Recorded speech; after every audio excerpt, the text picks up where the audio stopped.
Chasing Labels. This is going to be episode or spy number 146 or 146. And we are in the almost dead center middle of August of 2024. And if you know me, I like to make sure we are all well aware of time and where we are in it. Please give me a few seconds here. I just want to check one technical thing before we get going here. Um, we will, of course, be diving into all of the things that have been going on in the world of physical media announcements for movies in the last 2 weeks or so. Things that I'm interested in getting for my personal collection, perhaps things you'll be interested in getting for your personal collection, and just some things I found interesting in general. Um, Today, of course, we're going to start off with just some general stuff that's going on in the world of movies, in the world of movie fandom and and being a cinephile and all that kind of stuff. Of course, we've had not one but two unfortunate passings in the last couple of weeks. Actually, within the last 2 weeks, not even week and a half, week and a half. The great Gina Rowlands and the great Elaine Delon, who we've brought up many times here on Chasing Labels, just because I think we've come across much of his work. A lot of his work is in the Criterion collection, which of course we've talked about numerous times, which we will of course talk about here later. I think I'm going to save that for the grand finale. Their announcements were absolutely incredible for November. November is going to be a heck of a release month from them, but we will get into that relatively soon. Um, yeah, so just going over just a little bit of stuff here. Like I said, the late great Gina Rowlands passed away. I have some stuff here in my collection that I've gotten over the years of her work. I personally think that she's one of the greatest actresses of our time, really. I think one of the greatest actresses ever. I don't know if that's a bit of a hot take. I don't know if that's a bit of a hot take at all, but I think Gina Rowlands was unprecedented and ahead of her time when it came to a lot of the things that she did, specifically in that 70s era of acting, the very gritty filmmaking, of course, with her, along with her husband, the late, great John Cassavetes, which, of course, they were quite a pair, both on and off screen. I have the John Cassavetes set here, which I'm sure many of you also have in your collections. This is the Blu-ray edition. I have the DVD edition as well. So I bought this on DVD. I bought this on Blu-ray. If there is indeed a 4K of the John Cassavetes set in the future, perhaps I'll buy that as well. But I don't know if that's going to happen. If you know anything about John Cassavetes, his films were very much shot chaotically guerrilla style in not like the best quality, but the filmmaking was so unique to him. But in this set here, there are actually 4 films that Gina Rowlands was in. 3 that she starred in, one where she just had an uncredited part in it. The one that she had an uncredited part in was Shadows. I think she placed like Woman in Audience or something. If you look on IMDb and you scroll all the way down, you will see her get an uncredited credit for this film, Shadows by John Cassavetes. And then the next one here is Faces, which I believe she starred in along with Seymour Cassel. Is it Seymour Cassel? No.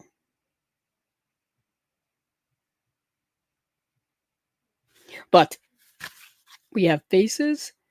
Well,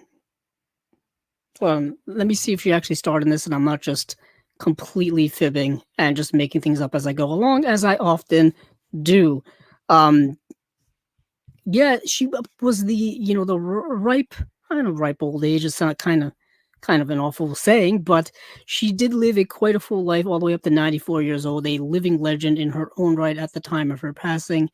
Let me go down here. So there's Faces. And then, of course, she was also in Minnie and Moskowitz, which I don't have, which I'm not quite sure if Minnie and Moskowitz has a Blu-ray release or not. But she was in A Woman Under the Influence. I think this is the big one. This is the one I think a lot of people remember her from the most, is A Woman Under the Influence. I know a lot of people were rewatching this film because of her passing. This movie is, I think, in so many 1970s cinema, like tribute videos or compilation videos or whatever you want to call it, for good reason, because this film is absolutely astonishing. And she's incredible in it. And then she was also in the movie um, Opening Night, which is in here as well. This movie here, Opening Night. I've seen all of these, but it's been many years since I've revisited a lot of them. I mean, this does give me a good reason to go back and revisit a lot of these films. But this is Opening Night. And let's see, I have another one here. Let me just put these back here while I'm talking. There's shadows, there's faces. Move this aside. We also have another Cassavetes and Gina Rowlands compilation or combination of Love Streams. Love Streams is another like great combination pairing of theirs. This is actually a release from obviously Criterion, but it's their early dual format release. If you can see that over there, I don't know how the focus is going to work or not. I think I took the autofocus off. Let me see if the autofocus is off. No, the autofocus is on. No wonder why. So here you have Love Streams. That's going to be all blurry, but Love Streams, dual format edition, Blu-ray and DVD. Their early days of doing the dual format, which I know a lot of people liked.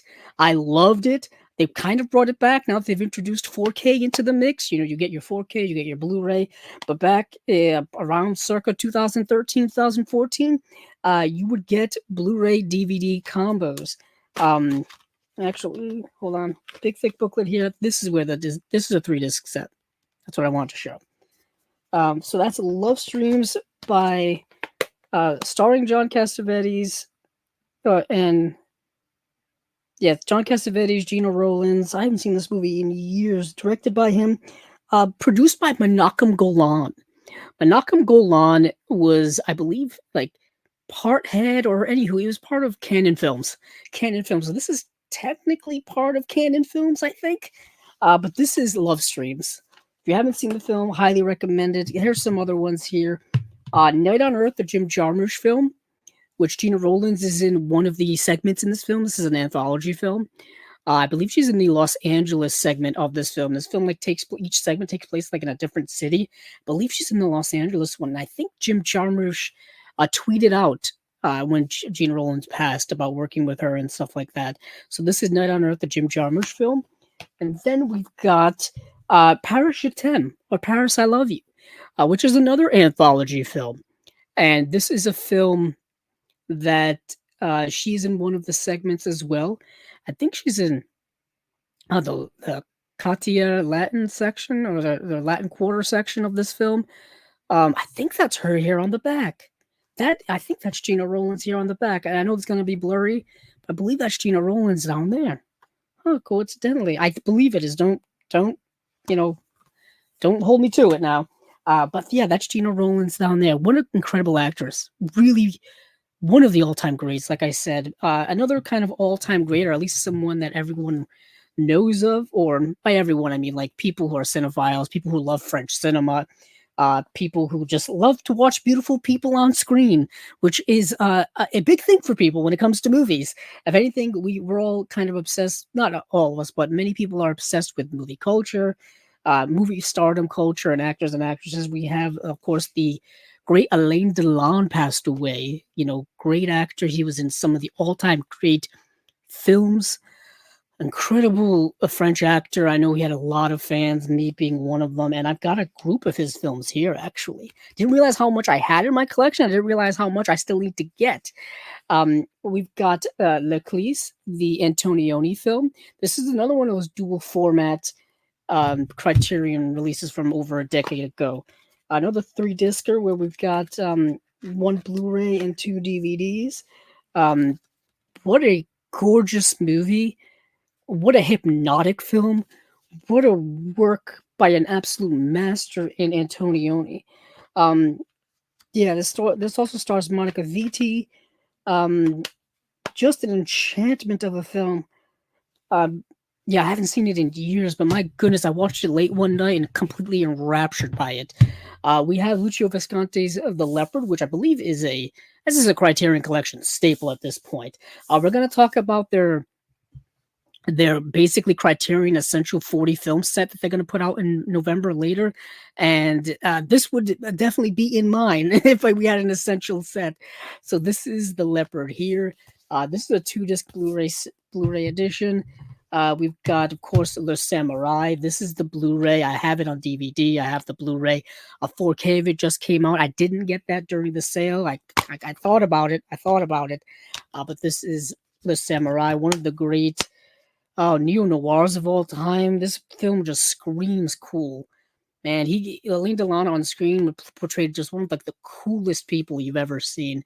A hitman with a certain code and a certain process. Yeah, I think this movie is astonishing, just astonishing. By Jean-Pierre Melville. We've got La Piscine by Jacques Deray. The literal cover of this is the literal first scene of the movie. Alain Delon has his shirt off as much as possible in this movie. So this is La Piscine. And then we've got Le Cercle Rouge. This is the 4K UHD release. This was one of the early Blu-ray releases from Criterion. Then it went out of print, and they reacquired the rights, and then they released it in both Blu-ray and 4K. So I had to get that because I wasn't going to pass up the opportunity again. And then we have Mr. Klein, a Joseph Losey film. A Joseph Losey film that I really, really like. This is from 1976. This, of course, stars Alain Delon. Really good film. Really good film. See this if you can. If you can buy it, buy it. If you can watch it on streaming, maybe the Criterion channel, watch it there. But very, very good. But yeah, Alain Delon, what an all-time presence on screen for sure. And then let's get into what we usually do here on Chasing Labels. What we usually do here on Chasing Labels is we talk about a bunch of the announcements from the last 2 weeks or so, and I will get into that as I set aside these things from my collection that I've pulled out. Let me move that back over here out of the way because I have some other things here that I want to talk about. So let's see, where are we gonna dive in this week? Let me look at my notes. Let's start with the individual ones like I like to do, and then we'll save the slates for later. Not much in the way of slates when it comes to the last 2 weeks or so. We've got Criterion, we've got Radiance, we've got Kino spreading around their stuff. So let's get into MVD. Let me see if I can find MVD. Yes, MVD. Our buddies over at MVD, our brother, I guess brother in cinema loving, Eric Wilkinson, is putting out My Love Affair with Marriage, a 2022 animated film coming out September 10th on Blu-ray. This movie stars Matthew Modine, Cameron Monaghan, Signa Bauman. I believe this is a Latvian film. And it's at least the version I watched was in English, but I believe it's from Latvia, and it's an animated film. And let's see, description. This groundbreaking animated feature, My Love Affair with Marriage, follows Zelma, a woman who navigates a series of romantic encounters, each one shaping her understanding of love and marriage. What is interesting about this film is, like I said, it's a Latvian film. It takes place in Latvia, but it takes place in Latvia while it was part of the Soviet Union, when it was under the Iron Curtain of the USSR, and then it moves along until it transitions into post USSR, when it becomes Russia, and then the Berlin Wall comes down, communist is over in Russia, all of that stuff. So you see this woman kind of this woman, her life going through all of those tumultuous times, and what that perspective is like for a woman what the expectations are in that society. You can imagine they are rather patriarchal, rather a lot of oppression going on and things like that. A lot of traditional types of roles when it comes to women in that society, and this film really gets into a lot of those things because this woman grows up within that society. She it believes that that's the way life is supposed to be, and internally, she's struggling against that. She knows it's not supposed to be like this. There's something wrong with these sort of traditions that society has placed on women. So this movie explores a lot of those things in really unique and beautiful animation. It talks a lot about like the biological way women process things and growing up, starting from when you're a young child all the way through your teenage years, then adolescence to adulthood, and all of those things and relationships and expectations and all this kind of stuff. It's very internalized and very, very good. I thought this movie was fantastic. It's not the easiest film to find to stream. It's not really streaming anywhere, so this Blu-ray is going to be key when it comes to a lot of people finding it and watching it. I do recommend it. It's coming out from MVD Visual, or MVD as we know. Um, uh, Coming out September 10th. My Love Affair with Marriage. Really fantastic, fantastic stuff. There's check here. Yeah, so that's from MVD. Um, so we'll move along here to what else? What do we got? Oh, let's go to Synapse. Synapse has one announcement that I wanted to uh make note of, and this is a movie called The Block Island Sound. There's a 4K Blu-ray edition coming out this December, so a few months away. This movie came out in 2020. It is available to stream right now on Netflix. It's a horror film, and the reason why I'm mentioning it is because I watched it, and it's a movie that was made here in my home state of Rhode Island. Block Island is the only island that is part of Rhode Island, coincidentally. And it's a summer hot spot. People go there during the summer to hang out and take day trips, weekend trips, rent beach houses, go to the beach there, et cetera, et cetera. But this movie plays on the idea of the Block Island Sound, basically the area in between, the mainland of Rhode Island and Block Island, and something weird is happening out there. That's what the horror premise of this is. This movie follows a guy who he's getting like he's getting like visions of things. He's getting like certain communications maybe happening with him to do certain things. He's being hypnotized, he's being put in trances, and what is going on? And it's forcing him to go out to the Block Island Sound and forcing him to go out to this area in the ocean. So what is happening? The movie is an indie film. It's relatively low budget. I noticed it wasn't shot in a lot of major locations here. They name drop a few locations and whatnot, but it's a relatively low budget local horror film that I believe was made here. Doesn't star anyone that I think anyone's really ever heard of, but it came out in 2020. It's directed by a pair of brothers. It's directed by, of course, it doesn't say it here. Why would it? That would just make it so much easier for me. Let me go to IMDb.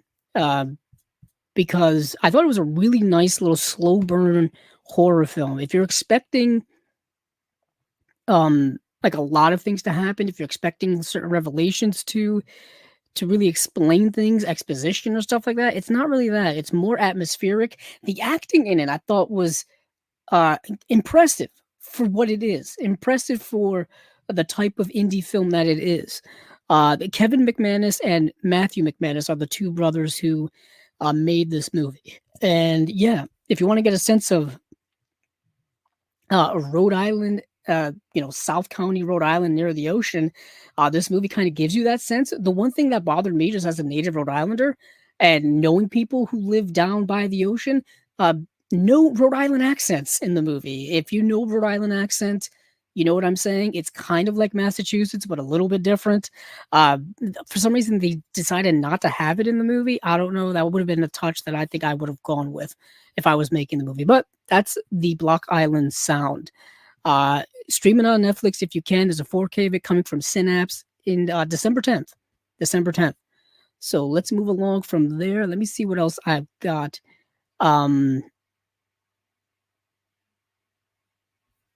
Just want to make sure that we're actually still streaming here. Yes, we are. So let's move on. Let me see what I have here in my notes. Okay. Oh, Altered Innocence. Let me see if I can find it. Scanning. Here it is. So, Altered Innocence, our old friends who are at OCN, the partner labels over at Vinegar Syndrome, have now since paired off to do their own thing. And they've been making announcements and stuff ever since, but I haven't really been keeping up with them as much as I should. But I did keep up with this one. They're putting out this movie called Suicide Room from 2011, and the release is scheduled to arrive on the market on October 8th. I wasn't aware of how well known this movie was. I went into this movie thinking it was some type of hidden gem, but if you go onto Letterboxd and you look this up, so many people are aware of this movie, and so many people watched it when it came out, or have since gone back and revisited it, or visited it for the first time, like myself. Um, Interesting. So description: Young Dominic is pressured to succeed by his wealthy and successful power couple parents. With only 100 days to go before final exams, Dominic is on target to graduate with top marks and gain entry into the finest university. After a dare at school form, after a dare at a school formal where he gets to kiss his crush, Alexander, the social media Dominic, is so invested in explodes with commentary about the event. Daunted by the thought of returning to school where even Alexander mocks him, he reverts from real life and logs into the virtual world. Cloaked in his avatar, Dominic meets Sylvia, who introduces him to Suicide Room where he meets others just like him. Soon enough, Dominic struggles to decipher what is real as common virtual experiences bleed dangerously into reality. Altered Innocence is proud to reintroduce this nostalgic piece of emo cinema to U.S. audiences in high definition for the first time. Nothing in the way of special features, unfortunately. But yeah, this movie is very much kind of a compilation of the idea of emo. The way the kid dresses, the way the kid has his haircut, the way he acts, the music he listens to, the music that's utilized in the movie, all of that screams emo. And this movie is very much kind of peeling back the layers of the idea of emo and the idea of what all of that is. Kind of, it's an interesting movement that I remember being part. I remember it being around when I was a teenager in the 2000s, when I was in high school from '02 to '06. A lot of the emo music was starting to erupt, and of course the late 2000s as well. Emo bands and all that kind of stuff, and the way they dressed, the way they acted, all this kind of stuff. You would see them at the mall every weekend if you went. The groups and the cliques and all this kind of stuff. But this movie kind of takes it one step further, in that it brings in the idea of the virtual world, the idea of technology now being a place for these groups online, which is relatively ahead of its time as a concept. Keep in mind, this is 2011, which I know the virtual world online now is very much a commonplace. Social media has exploded over the last decade and a half. I mean, we are all living in our virtual worlds right now. Me talking to you is a form of the virtual world. There's online stuff and online areas. The video game world has exploded with all that stuff. So this movie is kind of playing on a lot of those early ideas, and he gets sucked into this online world where he's able to find a surrogate family. He's able to find people like him that relate to him on his level, because the adults and the people around him don't relate to him on his level, and nor do they try to. That's the big thing. This movie is peeling back a lot of layer of teenage angst, the separation of the previous generation to the current generation. It's peeling back a lot of those dramatic layers, and I think the film does a lot of that very well. It's hitting on a lot of general themes that I've been interested in terms of, this exploration of, adolescent cinema and teenage cinema, and the separation of the previous generation with the current generation, and how that seems to happen with every generation. And this movie is exploring a lot of those things, and it can be very serious. It can be over the top. It is a movie after all. It's not a documentary. But yeah, it's a powerful film for me. after I was done watching it, I had to really disengage myself to it, and maybe that's just for me as a person, but this movie is Suicide Room, came out in 2011.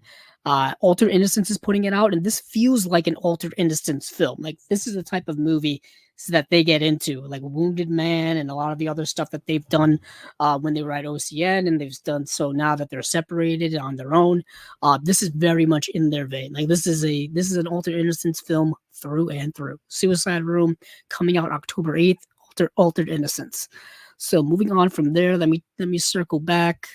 Um, let's talk about 101 is putting out their own 4K UHD release of the 1980s movie The Sword and the Sorcerer. Now, for those of you already in the know that Shout Factory or Shout has already put out their own 4K UHD of this. So probably many of you have that in your collection.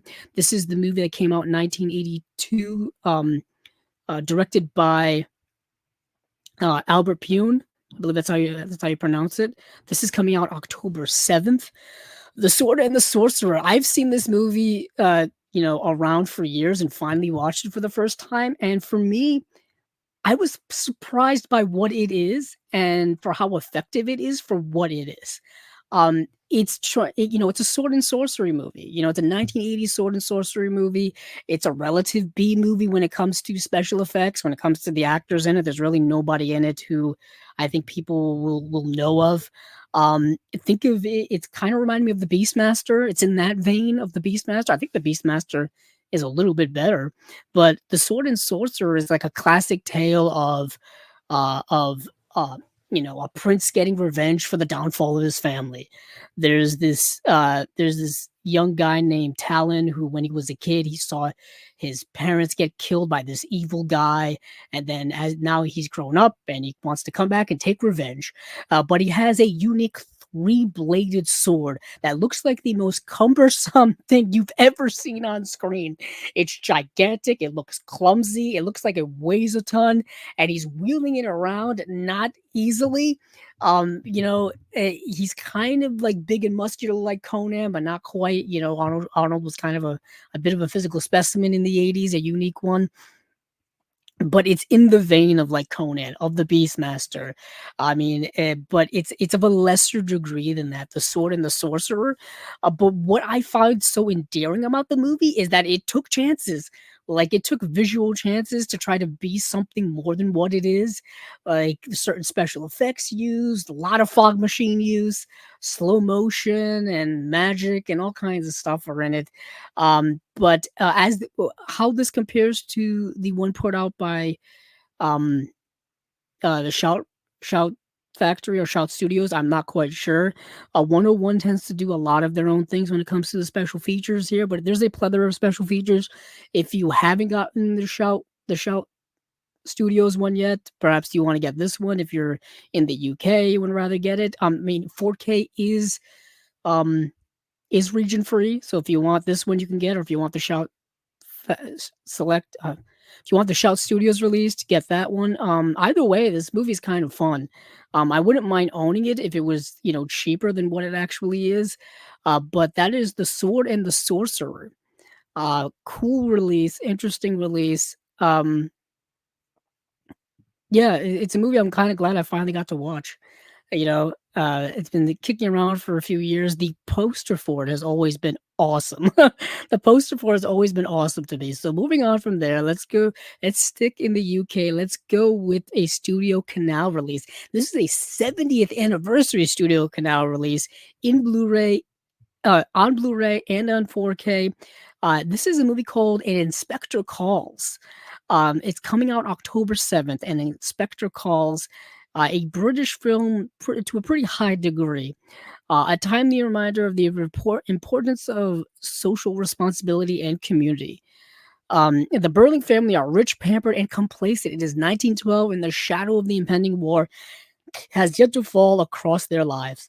As they sit down to dinner one night, a knock at the door announces the arrival of Inspector Poole, who is portrayed by Alistair Sim, who insists on questioning the family about the suicide of a young working class woman. It turns out that this young working class woman has ties to each member of this family in some way. So he's trying to get to the bottom of who is um, who is responsible for her death, or are they all responsible for her death in some way? And he's basically interviewing each of them, investigating them, and you get flashbacks of how they interacted with this woman and what impact they had on her life. The movie is playing on a lot of the ideas of social class and the discrepancy in social classes, and how the rich upper class kind of has their way with the lower class because of the power dynamics, because how money equals power, and if you have the power, you can manipulate people. All of those things. I really like the movie. It's a relatively short film, so it's a movie that um, breezes by very concisely. There's no wasted time in it. It's very well acted. It's very well shot. It's very well directed. Let me get the actual runtime on it as I look at my letterbox diary. Let's see. An Inspector Calls from 1954. If anyone wants to put that into some type of time perspective, hey, the movie clocks in at 80 minutes. It's an 80-minute British film. It is streaming on Canopy. It's directed by Guy Hamilton, a name many of you may know. Guy Hamilton directed Goldfinger. He directed Live and Let Die. He directed Diamonds Are Forever.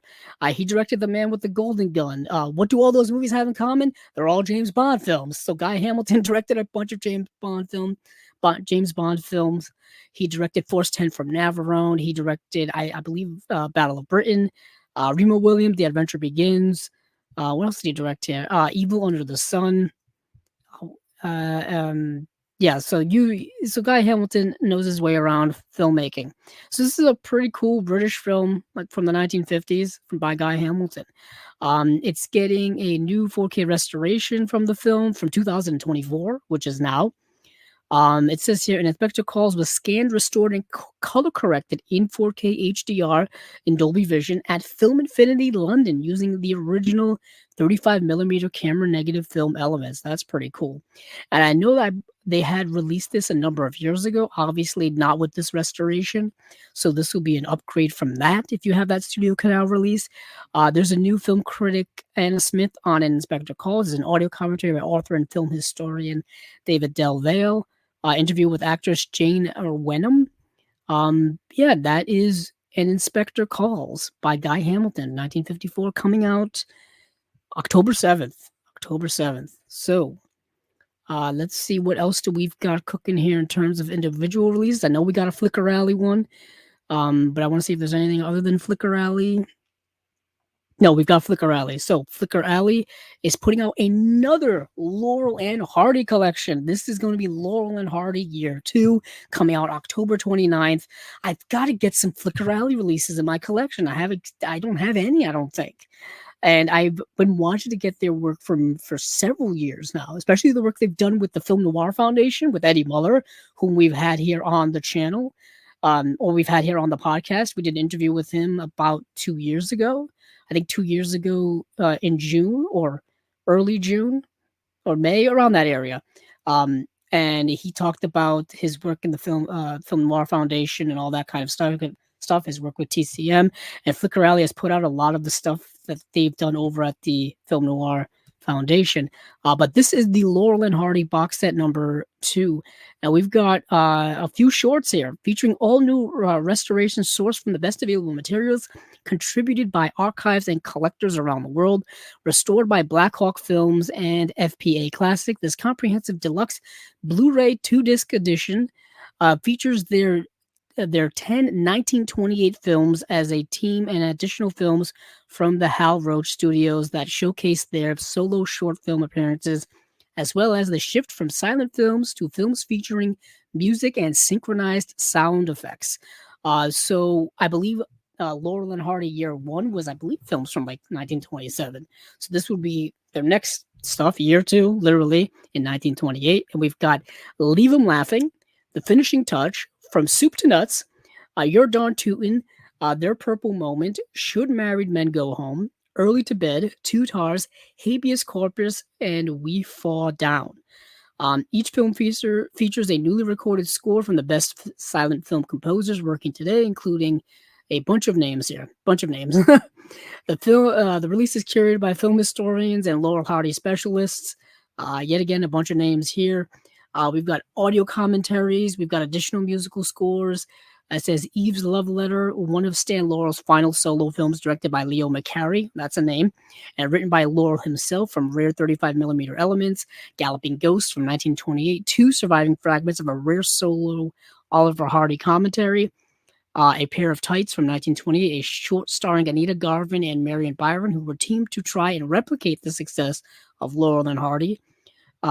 George Mann's home videos or home movies from behind the scenes of Hal Roach Studios, including the filming of Should Married Men Go Home, film-specific image galleries, souvenir booklet. This is a history buff's release. It really is. For someone like myself who loves history, who loves the history of the silent era, who loves just the behind the scenes stuff, and getting as much of that stuff as possible. I love this stuff. Like I said, I have to get Laurel and Hardy Year 1, Laurel and Hardy Year 2. Is this release here? They have another Laurel and Hardy box set. There's just a lot of their stuff that's come out in the last few years. There's the definitive restoration, which came out in 2021. There's a release of their early solo films from 2021. I gotta get some of their stuff. So that is from Flickr Alley, Laurel and Hardy Year 2, October 29th. Pre-order it if you want, or get it when it comes out. Good stuff from Flickr Alley. Okay, I think we can get into some of the slates now. What are we doing on time? Oh, we're early. I'm rambling too fast. Let me take a little break here, because I do want to dive into some stuff. I'll talk about Severin next.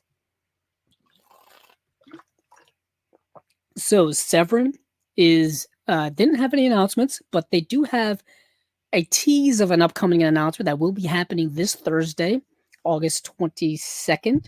For those of you interested in marking your calendars, we will be getting. Let me go over to their Facebook page, so I don't screw this up. So Severin's Facebook page. It looks like they will be. It says here on August 22nd, all will be revealed. There's 24 films, 18 nations, one Wicked collection. Now, what does that mean? It's very teaserish. There's a picture here of some flames. What I'm thinking is we will be getting something in the vein of All the Haunts BR's Volume 2, or All the Haunts BR's Volume 2-esque type of release. For those of you who have it, you know this box set well, All the Haunts BR's, a compendium of folk horror. This, I think, is one of their greatest releases that they've ever done. I know the Black Emmanuel set may eclipse it in terms of just gigantic size-wise, but this set here is so important, unique, comprehensive, all-encompassing. Any other adjectives you may want to use for All the Haunts BRs? This is it. This is a great release. They're just staggering. So to get a volume 2 of this, or to get a volume 2-esque type of release of this, is also monumental as well. As you all know, Severin does great work when it comes to their box sets. They do great work when it comes to the construction, when it comes to the films they put in it, all that kind of stuff. Speaking of which, I guess I can also say that I recently got the House of Psychotic Women box set, added this to my collection during their summer sale they had back in July. This finally came in. This was produced by, or maybe co-produced by, Kirla Janice, based off of her 2012 book, House of Psychotic Women, coincidentally, same title.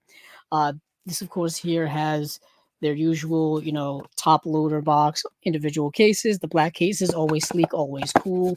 The 4-film box set of Identikit, I Like Bats, Footprints, the other side of the underneath. We talked about this when it was announced. About 2 years ago, I believe it came out. So I'm slowly catching up, but I really love this box set already. So I thought that was an easy way to squeeze that one in there. But yeah, to get an upcoming release from them, I know it's got people buzzing. It's got me buzzing. It's got all the world buzzing. So we will see that when it comes on on August 24th. I'll probably talk about that in the next episode. I've been dropping some shorts, some YouTube shorts lately, so perhaps I will do that as well. You know, they're minute-long videos here. I've been starting to do those just to get people, you know, to just to put more stuff on the channel in terms of content and things like that. So perhaps when that gets announced, I will, you know, say a little bit about it. But yeah, so that is Severin. Pretty cool stuff.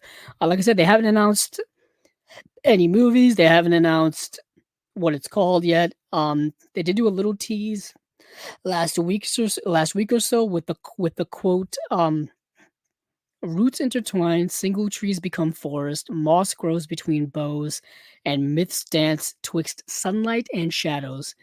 Unquiet spirits are gathering again." So if that doesn't scream folk horror, I don't know what does. I don't know what does. Um, yeah, so excited, super excited. So let's move along from there. Let's stay in the same type of horror realm with Mondo Macabro. Our buddies over at Mondo Macabro, Jared Honor, who we've had here as a guest on the channel. Great guy, super awesome dude.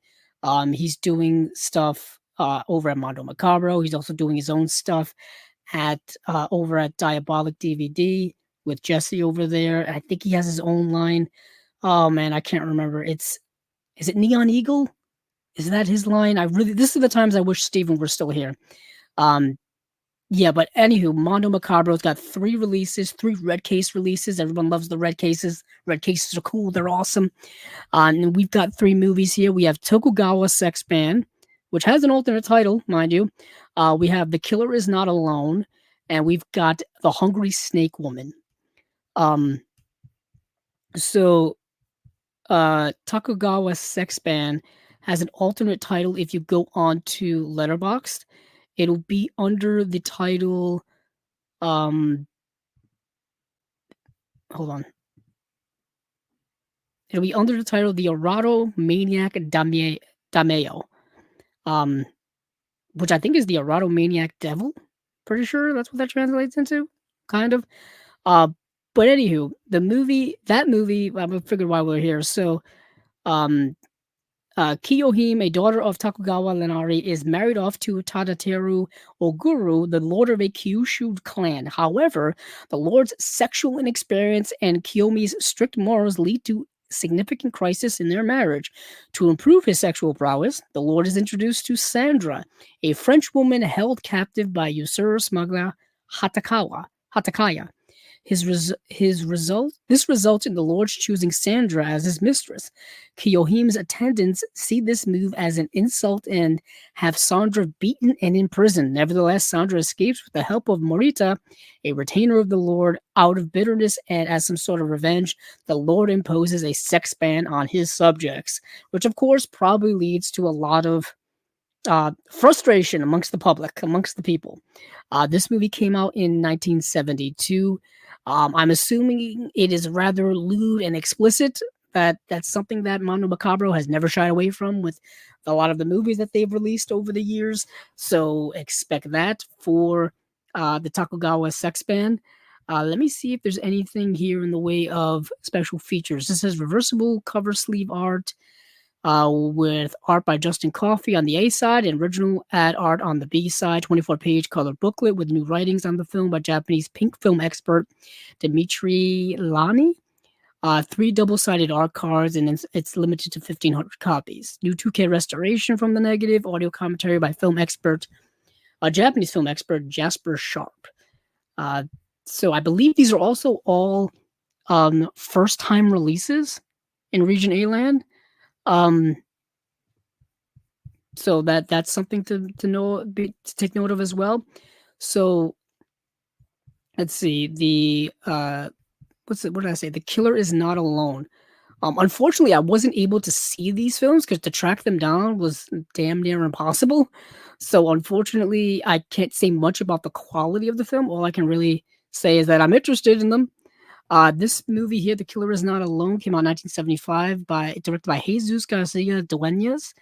Julio, an only child belonging to a wealthy family, murders a prostitute who tries to seduce him. He, in childhood, suffered severe trauma, and this causes serious problems with women.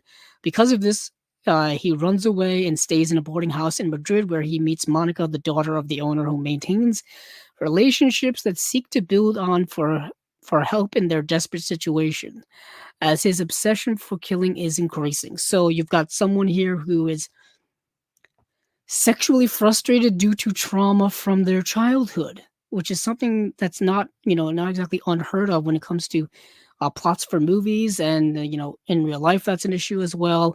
I'm assuming this is going to be a more of an exploitative take on that. If I had to guess, when it comes to movies put out by Mondo Macabro, that seems to be the case.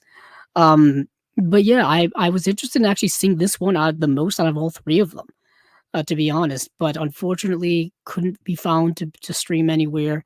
Um, let me scroll back down to see what we got for special features.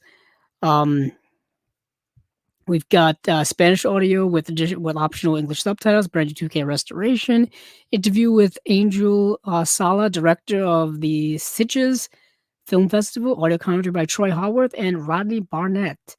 It's got reversible cover art, comes with a booklet, usual stuff like that, the red case, which is kind of cool. And then we've got the third film here, which is titled um, uh, The Hungry Snake Woman. And I believe this is a sequel, actually. Let me see. Let me go over to Letterboxd, see what the write-up they've got about it. Um, yes, so the Snake Woman returns in this bizarre horror fantasy. In this sequel to the Snake Queen, Brian, a man who believes that money and power will win over the love of his girlfriend, while fleeing through the woods after attempting things, he stumbles upon the Snake Woman, who promises him great wealth if he does her bidding. Seems exploitative, seems interesting, relatively so. Came out in 1986. Um, yeah, The Hungry Snake Woman. I can't say much else about it. Um, Interesting takes here on Letterboxd. I'll say that. Interesting takes here on Letterboxd. Let's see if we got anything else going here. So let's see what we got for special features. Brand new 2K restoration, and that's it. That is it. We got English subtitles, and then we got a booklet and a reversible cover and red case. That is it for Mondo Macabro. Support Mondo Macabro if you can. Super small company. I believe it's still only run by two people. Our buddy Jared Honor being one of them. So support them while you can, or support them as you can, I should say. Uh, Moving along from Mondo Macabro, let's see what else we got here.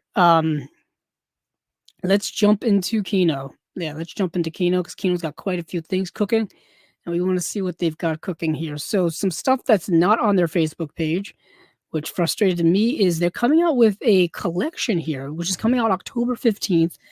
This is the Classic Ghosts collection. I believe these are TV films from 1973 that all aired on ABC television. At least that's what the description here says. So it says, virtually unseen since their late night airings on ABC television in 1973, The Classic Ghosts is a series of 5 feature-length teleplays shot live on videotape in the style of daytime dramas, and meticulously restored by the UCLA Film and Television Archive. Not only do these Gothic thrillers showcase an array of celebrated actors, but are notable for having been produced by a primarily female creative team, including producer Jacqueline Babin and directors Leela Swift and Gloria Monty. It just says new restorations. It's a 2-disc edition. The productions are The Haunting of Rosalind, The Screaming Skull, The Deadly Visitor, The House in the Brain, and The Bones Came Together. So these are all like Gothic films of that time. Let me see if I can get a list of who's been in some of these. Um, there's some interviews here. Let me click on it and see what I can find. Nothing. That's great. Yeah, that kind of kills my momentum when it comes to this. Let me see if I can go on to their forum. Let's see.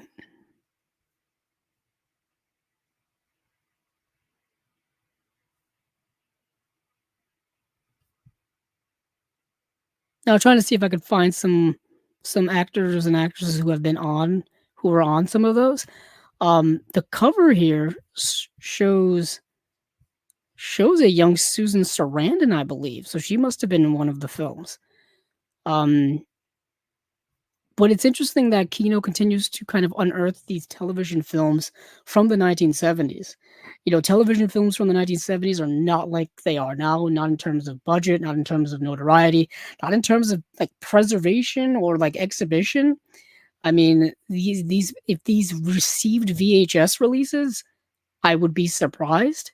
I mean, these were kind of just to throw on television for people to watch, probably on a weekend afternoon or an evening or something like that. So a lot of these probably, you know, haven't seen the light of day in any real good quality in 50 years. You know, they maybe these have VHS rips on YouTube or something. So to have these films be kind of restored into some type of quality and put out on Blu-ray of all formats is pretty dang cool to me. Pretty damn cool to me. I hope they do a lot more of these. I hope these are selling well enough to be able to sustain them. I know they've done a few of these in the past that we've talked about, individual releases, I believe, and nothing quite like this. So that is the classic Ghost 1970s Gothic television, coming out October 15th, right in time for Halloween, coincidentally. That's pretty damn awesome. But let's move over to another film here that they are putting out. This movie's called Cross Creek. Cross Creek from 1983, starring Mary Steenburgen, Rip Torn, Peter Coyote, Dana Hill, and Alfred Woodard. The release is scheduled to arrive on the market on October 15th, same date as the other one. This was nominated for 4 Academy Awards, this film. Directed by Martin Ritt. Martin Ritt, one of the more underrated directors, I think, of the 20th century, later half of the 20th century. He directed Paul Newman in Ombre, and he directed Paul Newman in HUD. HUD still needs a Blu-ray release. I know Paramount has their hands on that. I'm hoping that that gets a release from someone somewhere soon. I mean, Kino would be a great release because I know Paramount's been working a lot with Kino with a lot of the releases nowadays. But somebody please put out HUD. But this movie here is set in 1923, and it's about kind of the life and career of the woman who wrote the famous book The Yearling.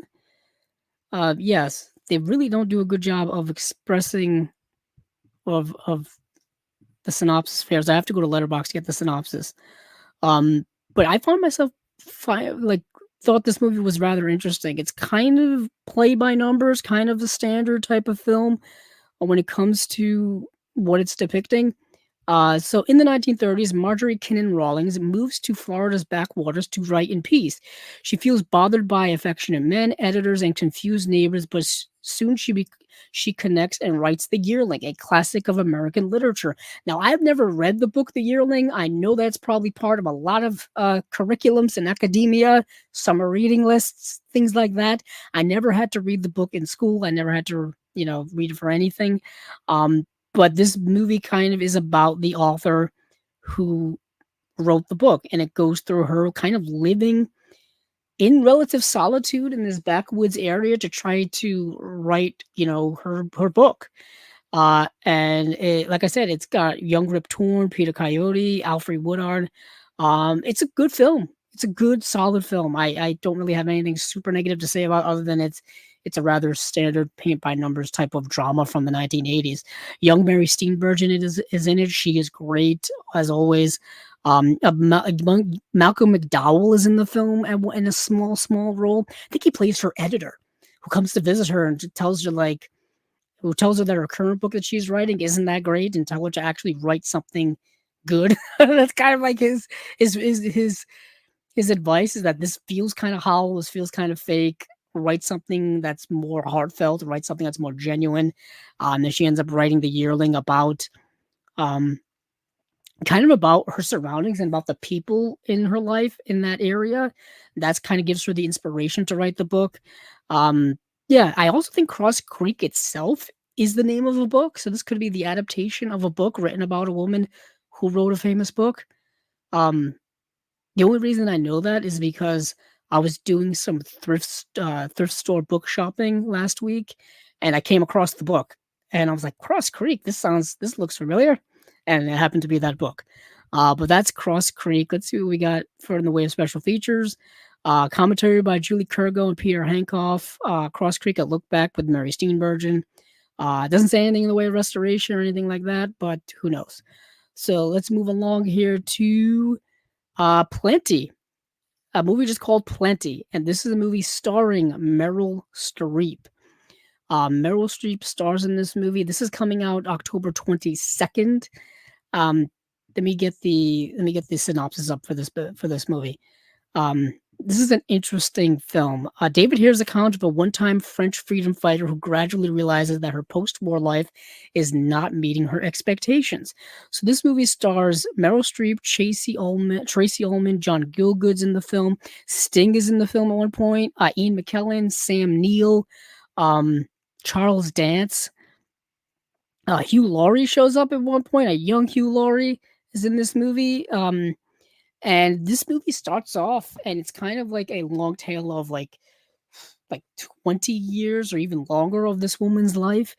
Meryl Streep plays this French freedom fighter named Susan Traherne, and it goes from like her involvement in the underground freedom fighting during World War II to the post-war life, and so on and so forth. It goes through like her relationships and friendships and marriage and dissolution of marriage and all this kind of stuff, and just kind of her frustrations with life are on full display. So you're just kind of going along for the ride of this woman's life, her ups and downs and frustrations and things like that, and her kind of obsessions and then loss of obsessions and all kinds of stuff. But that Meryl Streep is a hell of an actress. She makes even the most mundane kind of, paint by numbers type of dramatic film really good because her acting is so good. That a great actor can elevate almost any material. They really can. That's what separates them from that's what separates the great actors, true great actors, from just kind of everybody else, really.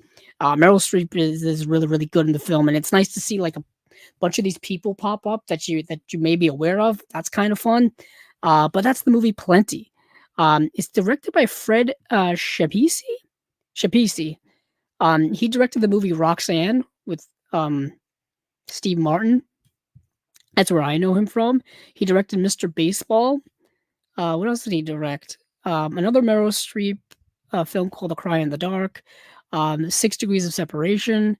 He directed the movie IQ. He directed Empire Falls. So yeah, I wasn't too familiar with his work. So that is Plenty, coming out by Kino, October 22nd, and starring Meryl Streep. So let's move on to what they've got cooking over on their Facebook page. So they will be putting out sometime soon on Blu-ray a brand new HD master from a 4K scan of the 35mm original camera negative, Summer Rental, the John Candy comedy classic from 1985, starring John Candy, Richard Crenna, Rip Torn, Carol Austin, Cary Green, Joey Lawrence, John Larroquette, and Richard Hurd. Directed by Carl Reiner, rest in peace. And yeah, if this is one of the classic John Candy comedies of the 80s. If you know John Candy's work, you've probably seen this before. If you haven't seen it and you're looking for a fun John Candy comedy, check out Summer Rental. It says coming soon on Blu-ray. Whether we get it this year or not, who really knows? Who really knows? Next, they are putting out sometime soon in 4K UHD Road Games, the Richard Franklin film. Now, Road Games has been put out already on Blu-ray by Indicator. I have it somewhere. I can't remember where. I think it's on my shelf in drama section over there, I believe it is. But yeah, this is a great thriller from 1981 starring Jamie Lee Curtis and Stacy Keach. Richard Franklin, I think, is a really good director, a somewhat protege of the Alfred Hitchcock method and things like that. So he's bringing kind of that Hitchcockian suspense thriller to this Australian film. I believe it's already also been released in Australia as well. So chances are you've had this in your collection already, and if you don't, this would probably be a good way to get it because it's a really good movie. It's getting a brand new HDR Dolby Vision Master from 4K scan of the 35 millimeter original camera negative. It says coming soon, so who knows when we'll get it? Hopefully soon. Next is a 4K re-release. Hey now, I gotta get a drink of water for this because this is a big one. This is a big one. So a few years ago, um, uh, Kino put out Ryan Johnson's movie Brick in Blu-ray, and it was a big deal for at least for myself because I love this movie. I had only had it on DVD for the longest time, and then I bought the Blu-ray, and then now we're getting it in 4K. So on October 15th on 4K UHD, we've got Ryan Johnson's Brick.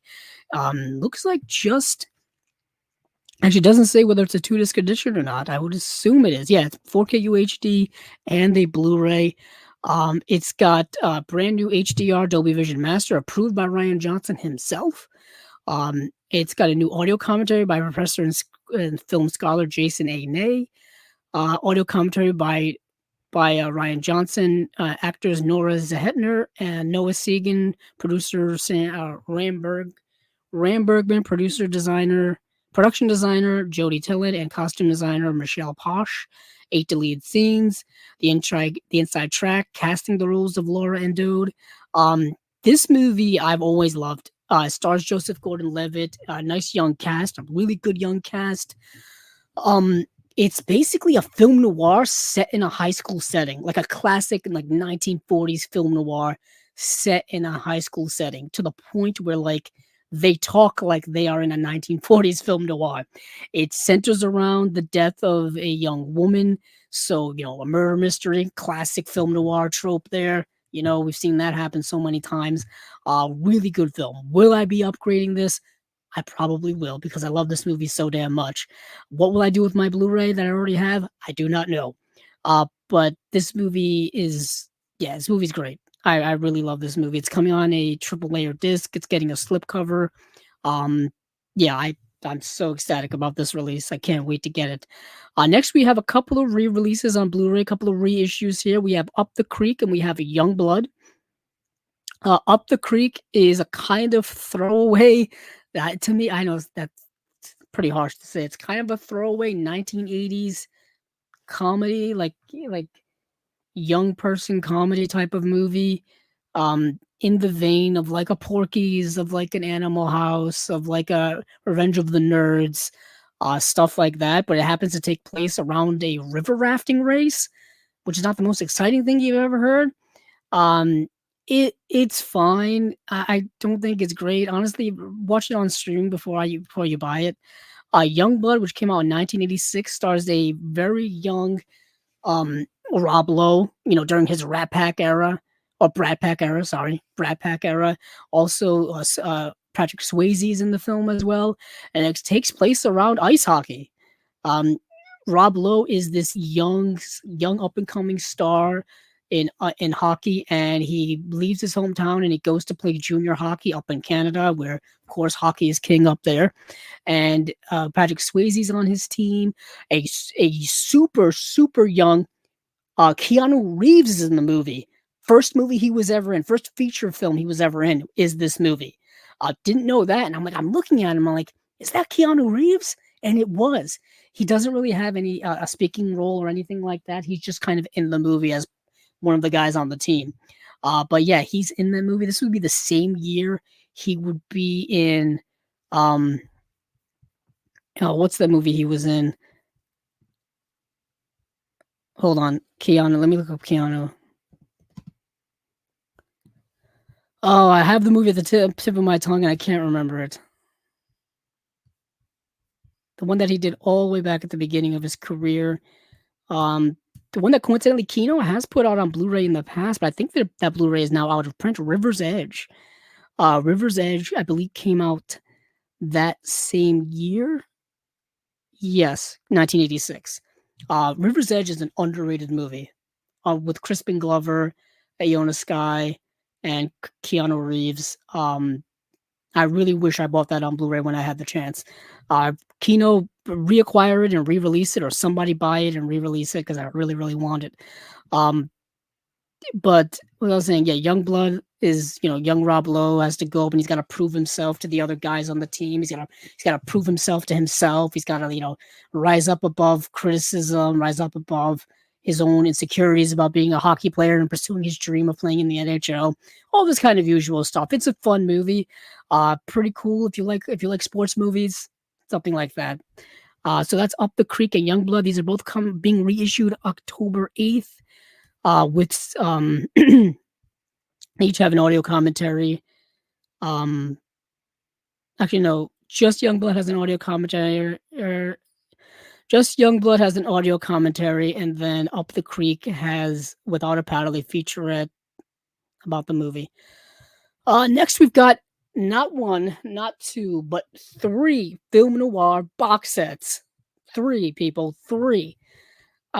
Three box sets of film noir goodness coming your way from Kino.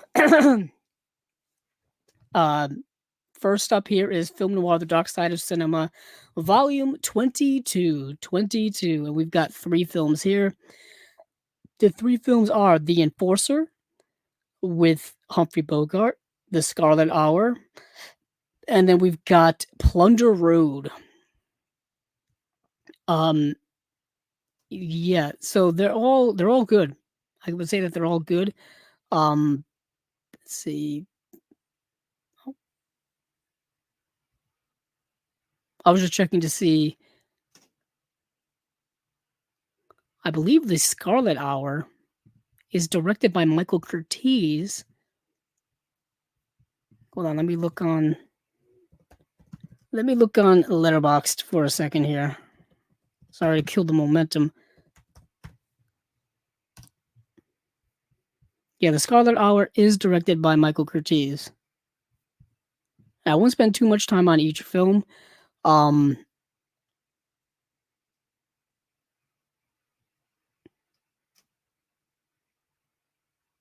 Sorry, I'm just blanking here. So we've got, so The Enforcers from 1951, The Scarlet Hour from 1956, Plunder Road from 1957. These are all pretty lean, pretty, pretty halfway decent film noirs, kind of more B-level film noirs, even though The Enforcer does star Humphrey Bogart. I believe The Enforcer at one point in time was put out by Olive Films. So this is more of Kino acquiring the Olive film, a lot of the Olive Films back catalog of stuff and putting out their own editions of it. It says here from 2021 and 2022 HD masters by Paramount Pictures. So if anything, they look better than whatever previous edition had been out before. From 4K scans. We've got audio commentary for The Enforcer and Scarlet Hour by author, film historian Alan K. Rody. He's a film noir expert guy, historian. Audio commentary for Plunder Road by film historian Jeremy Arnold, another film historian there. So that's really cool. So that is Film Noir, The Dark Side of Cinema, Volume 22, coming out October 15th. Then we've got Film Noir, The Dark Side of Cinema, Volume 23, from 2019 to 2022 HD Masters by Paramount Pictures from 4K Scan. We've got Rope of Sand, Kiss Tomorrow Goodbye, Never Love a Stranger. Never Love a Stranger stars John Drew Barrymore. John Drew Barrymore is Drew Barrymore's father. A very young Steve McQueen is in that film. That film came out in 1958. So think of Steve McQueen when he was in The Blob. Think of that Steve McQueen. So yeah, the very young Steve McQueen is in that. Rope of Sand is directed by William Dieterle. Kiss Tomorrow Goodbye stars James Cagney. James Cagney doing his usual thing in that film. So that's The Dark Side of Cinema, Volume 23. And then we've got The Dark Side of Cinema, Volume 24. This has Union Station, starring William Holden. This has Jennifer, starring Ida Lupino. And this has The Crooked Circle, starring Faye Spain, Steve Brody, John Smith, Don Kelly, Robert Armstrong, and John Doucette. Yeah, so, Union Station is directed by Rudolph Mattei. That's something to take note of. Let me see Rudolph Mattei. Why does that name sound so familiar to me? Rudolph Mattei.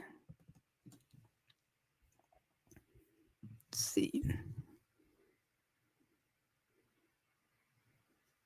Rudolph Mattei is actually known more for cinematography than anything, but as a director, let's see what else he directed. He directed DOA, another film noir. He directed The Violent Men, another film noir. He directed When Worlds Collide. He directed The Dark Past. He directed 300 Spartans. Okay, okay. He as a DP though, as a cinematographer, he was apparently the cinematographer on The Passion of Joan of Arc, Vampire, To Be or Not to Be, The Lady from Shanghai, Gilda, Foreign Correspondent, Stella Dallas, Dodsworth, Love Affair, My Favorite Wife, and CoverGirl, starring Rita Hayworth. Holy hell! This man shot some of the best movies you'll ever see. Um, wow, that's impressive as hell. Um, so yeah, I'm a little awestruck by that. So that is Film Noir: The Dark Side of Cinema, Volume 24. This is coming out. Doesn't say. And I think volume 23 also doesn't say. The only volume that we know of is coming out is October 15th. So I'm assuming they're coming out either towards the end of this year or early next year, if that leads to be believed. So next film here, we've got Garbo Talks from 1984. This is a Sidney Lumet film, from the 80s. That's why it's of note. It also stars Anne Bancroft. It's got a new audio commentary by film historians Howard S. Berger and Steve Mitchell. It's got a slipcover. This is coming out October 15th. So, in Dying Mother, who's portrayed by Anne Bancroft, who, of course, was a legend. She was in The Graduate. She was married to Mel Brooks. She just had a day of films for TCM Summer Under the Stars, where Mel Brooks tweeted out about it, which was the most wholesome thing you'll ever see in your life. Um, uh, but she plays a dying mother whose last wish is to meet silent cinema star Greta Garbo. And her son, portrayed by Ron Silver, basically tries everything he possibly do to make that happen.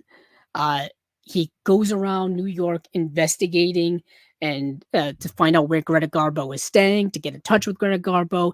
He's getting jobs at like delivery service to deliver her to like her hotel room. He's trying to go to functions that she's at. He's trying to get a hold of Greta Garbo for his mom to meet her.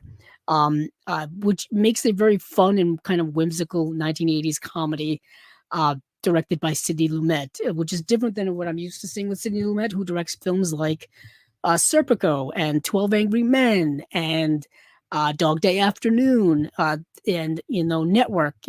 Different types. That's a different type of film than this.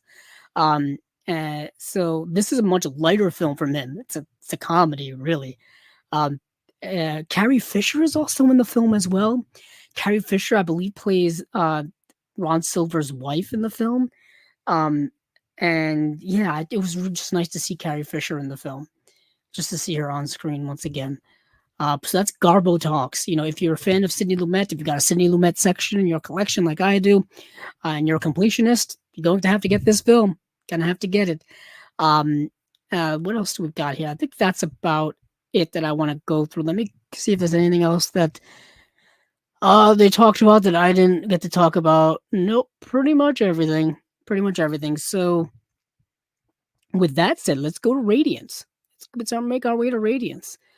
Radiance has 1, 2, 3, 4 limited editions on the way. Radiance is, of course, a company that I've been trying to buy as much of their stuff as possible. I've got stacks of their stuff around me that you cannot see off camera. We've got some comments here. Let's see. We got Josie making an appearance. Great to see you, Josie. Hello, Andrew. Finishing reading the Dallergut Dream Department Store by Mia Lee. It was a super interesting novel. I have to check it out. It's another one to add to my Goodreads. What are her new watches? Okay, Josephine's new watches since the last time. Central Station, Shanghai Express, Throwdown. Throwdown, uh, great film, great Criterion release. For those of you who are just looking for a blind buy Criterion release, buy a Throwdown. Almost Human, The Ghostbreakers, Witchfinder General. That's the Vincent Price film, I believe. Miracle in Milan, which I've got. Where do I have it? Oh, I have the Blu-ray over there, don't I? I put it somewhere. Yeah, I have Miracle in Milan. Hold on. I'm gonna go get it. Hold on.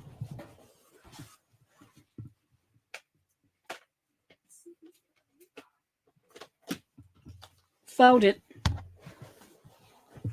There's my Vittorio De Sica Miracle in Milan, the Blu-ray from Criterion. Coincidentally, we'll be talking about Criterion. I remember when this was announced. I remember watching it for the show. I remember talking about it. Great film. If you are just trying to get into international cinema and you don't know kind of where to start or you think it's too daunting, Vittorio De Sica is kind of where to go. His films are both like majestically gigantic, but also very small and very intimate at the same time, to where you can relate on it on a very personal level. Incredible filmmaker, Vittorio De Sica. Incredible filmmaker. So that's Miracle in Milan. Yeah, hold on. Let me bring that comment back up. I've got this here, the Dietrich and von Sternberg collection from Criterion. I've had this for years now. I think I did a complete review of it here on the channel. Check that out. Dig into the archives if you can find it. And I do have, and of course, Shanghai Express is in here. Shanghai Express is probably my favorite Marlene Dietrich and von Sternberg film compilation. Combination? Compilation. Anywho, Shanghai Express. I've had it on DVD. I've had it on Blu-ray. You can buy this set here, or you could buy the set from Indicator. Either way, these movies are worth owning. Marlene Dietrich just kind of radiated on film, and her work with von Sternberg was truly unique. Them coming over from kind of that European mindset, that European sense of acting and directing, and coming over here and making these movies, I believe, coincidentally, at Paramount. I think these movies were made at Paramount or Universal. But I think maybe it was Paramount and then Universal bought the rights years later. That's a whole big thing. But anywho, I've got that here. Let's see what else. Joey Beans 81. Cool show. I'm already interested in classic ghosts. Keep the info going. I love an overload of movie release knowledge. Oh, trust me, you've come to the right place. You've come to the right place.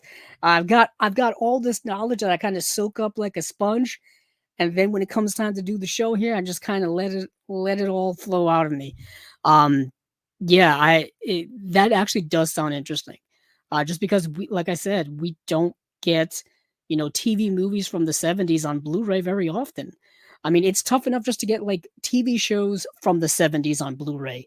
That's a battle in and of itself. I mean, I'm waiting for that day to happen, but it's slowly happening. We just got the Columbo box set from Kino last year. I would love more classic TV stuff from the 70s to get released. I mean, my wish is kind of like things like Mary Tyler Moore Show and stuff like that. That's stuff that I really wish would come out on Blu-ray, but that's just me wishful thinking. Let's see what else we got here. I watched Lime Kiln Club Field Day 1913. That's early. Criterion Channel has a lot of like silent stuff. That's really cool. I gotta check that out. Early silent film from like 19 teens. That stuff's not easy to find. Not easy to find in good quality, I should say. I know we've got, Kino's been putting out a lot of silent stuff, as well as like other companies have been putting out early silent stuff as well. But yeah, a lot of that stuff is really not really not getting a lot of restoration. A lot of it's also lost. So excited for the new Severn Folk box, says Humboldt Horror Honey. Humboldt, were you here earlier? Because I talked about it a little bit, and I brought out all the Haunts BRs. And super excited about potential to get a sequel box set to this, just to pair it on the shelf. It would be, you know, I don't know if they're gonna call it like All the Haunts BRs Volume 2, or maybe they'll call it something else, something cool like that. Um, but yeah, that's that's what my hope is too as well. I was saying I'll probably do like one of the YouTube shorts for the announcement on Thursday, just to get that out, and just to talk about it, so I don't have to wait so long, because the next episode here won't be for another 2 weeks from today, and by that point everyone would have talked about it already. But where was I? Oh yeah, Radiance. I'm at Radiance. Speaking of more somewhat film noir type of thing, uh, but by film noir I mean more of like in the later era, kind of. Maybe not really, but Panic in Year Zero. They're putting out a Blu-ray of Panic in Year Zero, and Panic in Year Zero has already had a Blu-ray here, if I recall, because I remember trying to buy it or wanting to buy it several times, um, from various Kino Lorber sales. Yeah, Kino's had it available since 2016. It is now out of print. I do remember seeing it on their sales, like like buy it while supplies last sale, or else it's going out of print. I remember seeing it there. They they must have lost the rights to it by now, I guess.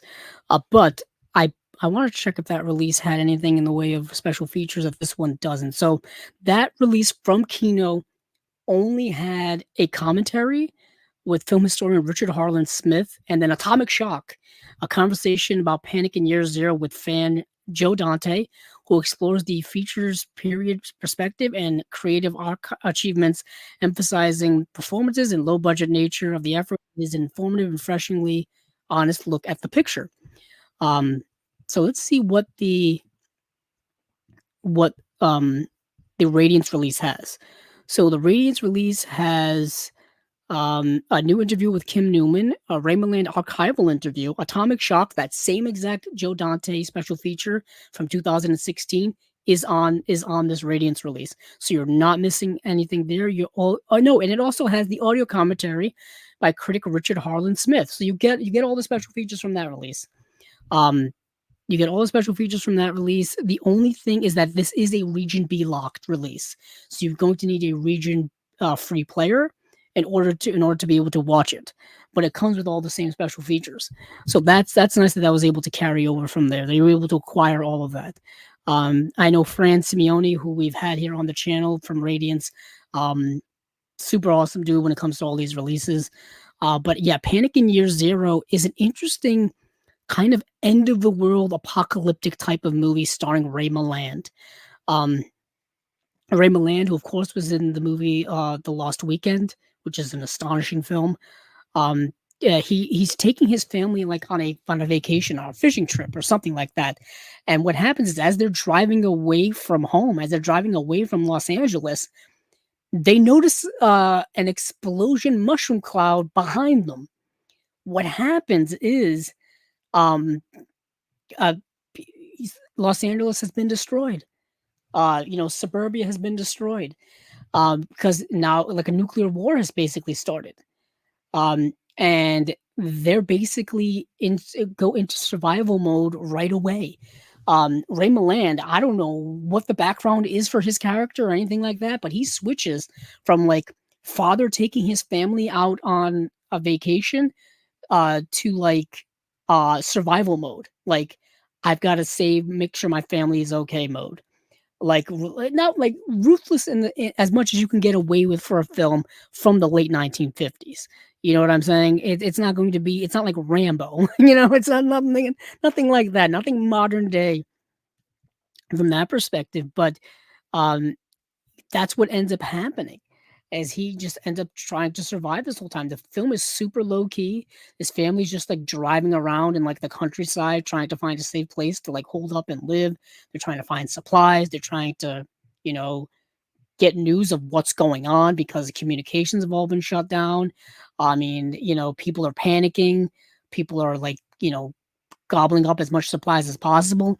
I mean, basically, it's an end of the world type scenario. I mean, if you were around, I'm sure everybody listening was around, but a few years ago, during the very beginning of COVID, that type of anxiety, that type of franticness, you had people ransacking supermarkets for supplies and like in Walmarts and all that kind of stuff.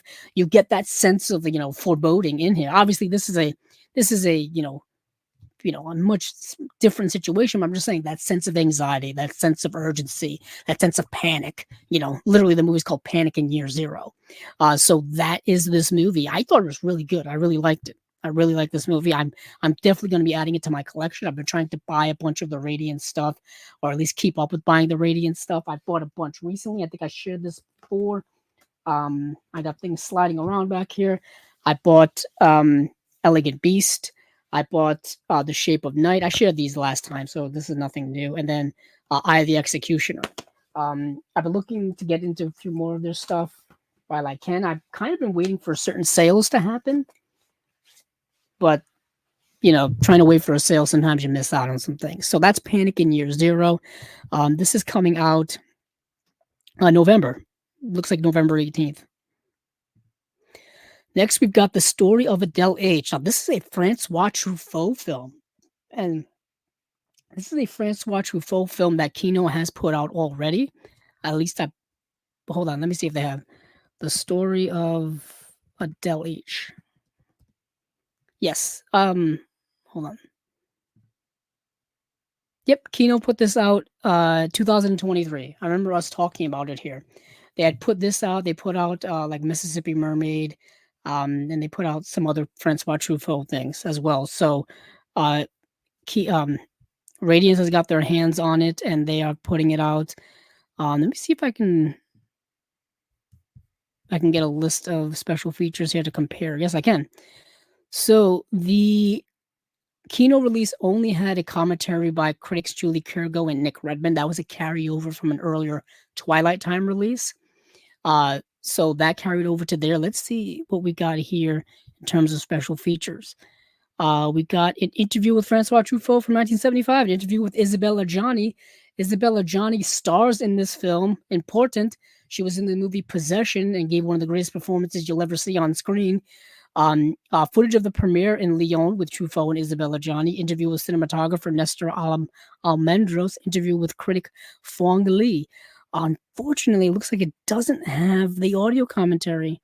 No, it doesn't. It doesn't have the audio commentary that one had. That's a shame, but it's got all these other special features. This is a Region B release, so obviously Region B locked. But this movie is set, first of all, it's set in 1863, and Adele H is Adele Hugo, the daughter of Victor Hugo. This is based on a true story, a true person. Obviously they stretch the truth, use artistic license because it is a movie. And I believe it's based on a book as well. But she is the daughter of the legendary poet and novelist Victor Hugo. Victor Hugo, of course, did Les Miserables. He did Hunchback of Notre Dame. Victor Hugo, a very prominent French person in literature. He was also very outspoken when it came to politics. He was exiled, I believe, during the events of this movie because of speaking out against the French government at the time. But this is about Adele Hugo, and apparently Adele Hugo, at least according to what I read on the internet, had a bout of she was schizophrenic. So she had certain mental health issues that she was dealing with, and this movie depicts her kind of obsession with a British soldier named Lieutenant Pinson. She's so obsessed with him to the point where she follows him to where he is stationed in Nova Scotia, and kind of has these delusions of grandeur that he's in love with her and that they're together and that she's going to marry him and that they may already be married, and but she's just obsessing over him constantly and kind of creating this own fantasy world in her mind.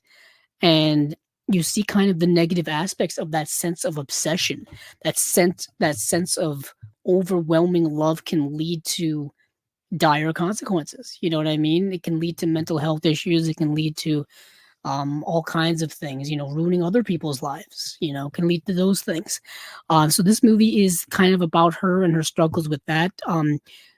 It's, you know, incredibly well directed by Francois Truffaut, incredibly well acted by Isabella Gianni. Yeah, it's a good film, really good film. Um, I highly recommend it. If you're a fan of Francois Truffaut, if you've been collecting his movies, this is another one to add to the collection. Next, we've got the monster on page one, or slap the monster on page one. Sorry, slap the monster on page one. I believe this is a region A and B release. So it's a 4K restoration. This is an interesting film. Who directed this? Let me see. Let me go to my letterboxd. Let me go to my letterbox. Slap the monster on page one.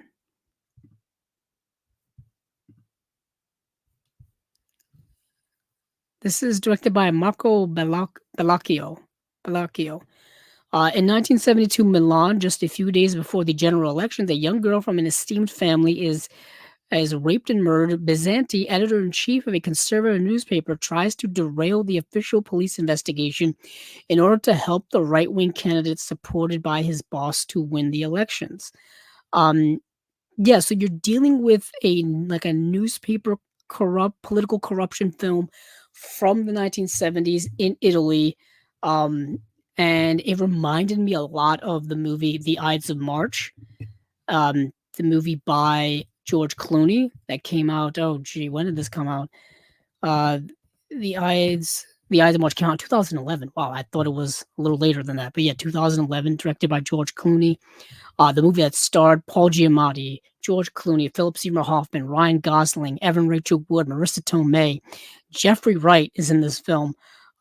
What a cast! What a cast! But it reminded me a lot of that in the sense that it's set around politics, it's set around political corruption, political elections, candidates, stuff like that, tumultuous times, things like that. And the movie um, plays on a lot of journalistic integrity or lack thereof, plays on those ideas.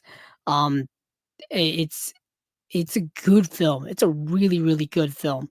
Um, so just reading here, it says the tumultuous time of Italy's years of lead are captured in Bellacchio's powerful political drama, which directly addresses topics of its day and even prefigured the creation of the right-wing paper Il Giornale, which came into being 2 years after this film. In an age of media manipulation, Slap the Monster on page one has never been more relevant and stands proudly alongside such Italian activist classics as We Still Kill the Old Way and The Mattei Affair. So that's the thing that's also interesting about this film, and what I think makes the film so good is that it can also be very contemporary. Media manipulation when it comes to politics. We're seeing it now. We're in an election year here in the United States. There's media manipulation all over the place, especially now with social media. It's just taken up to a whole new level, So this movie is touching on a lot of those things, and there's also kind of an investigation that moves the plot along as well as to who this woman was and connection to what the real story is behind the situation, as opposed to the fake one that the papers maybe propagating and holding up. Really good film. Really good film. Um, hold on, I've lost something here. Thank you, Humboldt Hunter, honey. Yeah, that happened to me earlier. Let's see if can you guys still hear me?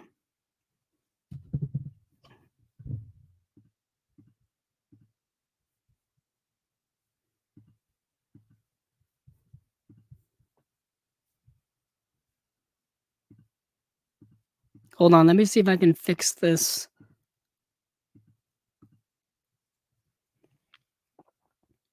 Okay, thank you. Thank you.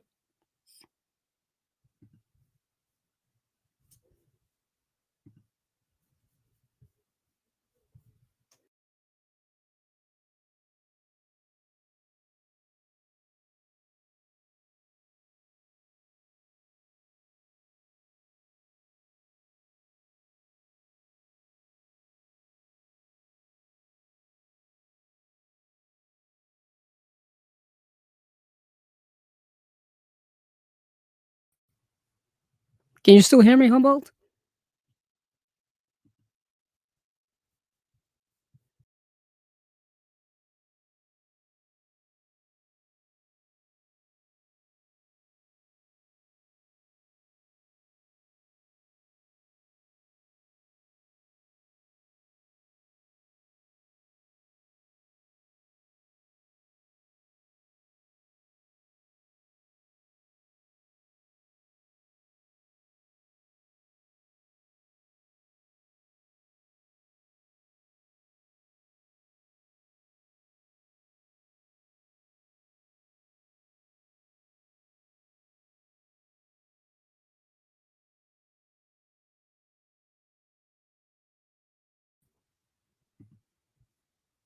Oh, I'm back. Am I back, everybody?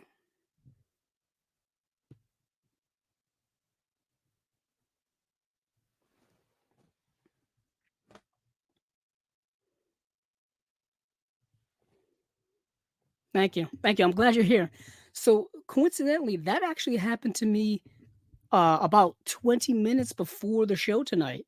Is my camera went out and my mic went out, and I don't know why. Maybe my computer just overheats too much. I do have a lot of things going up on it.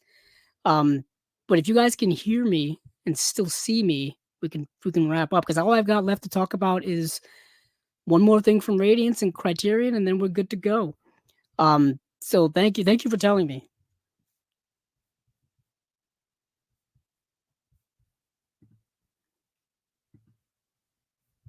Yeah, what happened, I think, is hold on.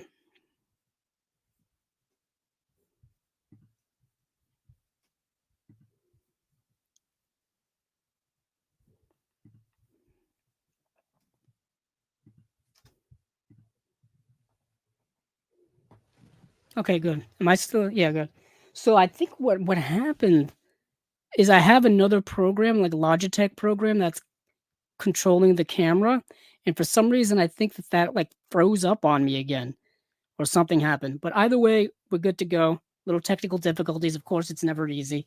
Um, but at least I didn't lose the whole thing because I know if I exit out of here, I don't think I can get back in. Because once the show is going and then you like end the show, um, yeah, I think like the whole thing kind of goes. But I'm glad I'm back. Okay, so back to what I was saying. Slap the Monster on page one, Italian film from the early 70s, incredibly political, apropos for our time.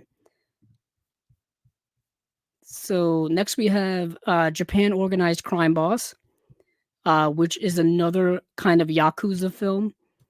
Um, let's see. Yeah, this is a region A and B release. This is also coming out in November. These are all November releases. I don't think I need to say that. Um, so two major Yakuza factions from Tokyo. So let's see. Two major factions from Tokyo and Osaka battle over control of Yokohama, using local gangs as their proxies amid this violent struggle. Tsukamoto, the head of one of the local gangs, is released from an 8-year prison sentence.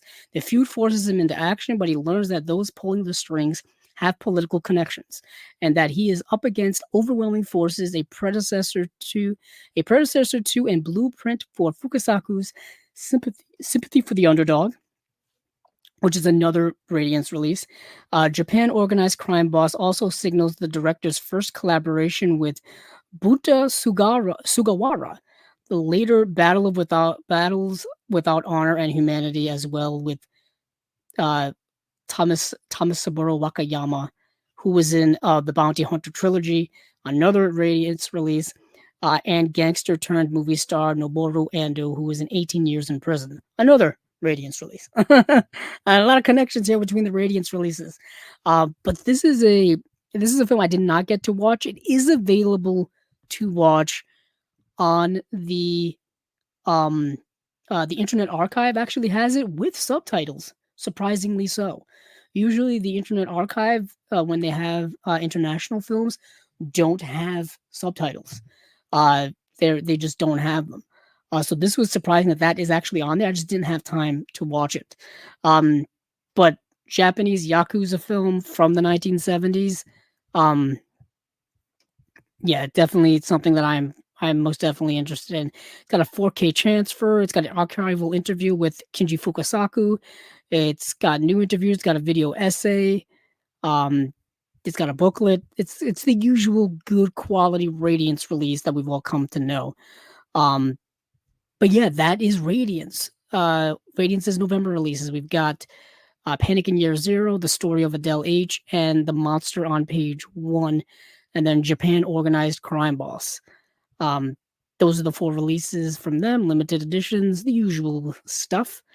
Um, let's see now. Now I think we go over to um Criterion.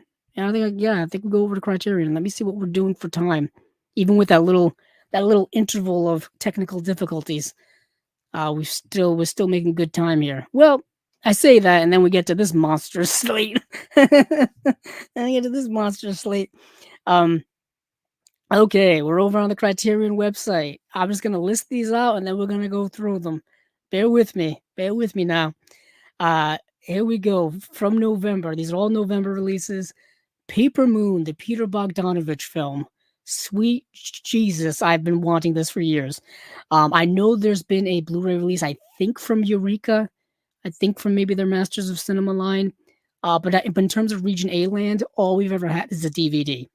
Next is The Shape of Water, the Guillermo del Toro film. Funny Girl, the film starring Barbara Streisand and Omar Sharif.